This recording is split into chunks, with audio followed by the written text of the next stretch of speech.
ప్రియమైన దేవుని పిల్లరా, ఎందుకంటే ఈ వర్తమానం రాకపోతే మన యొక్క బ్రతుకులు అలాగే ఉండే.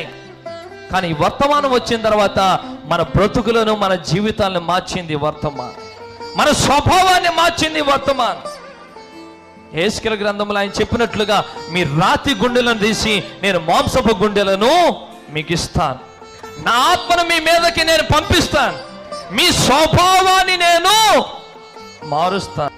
ఇంకా మీకు నూతన స్వభావం రాకపోతే తిరిగి జన్మించిన అనుభవం మీకు లేనట్లే, పరిశుద్ధాత్మ బాప్తిసం మీకు లేనట్లే.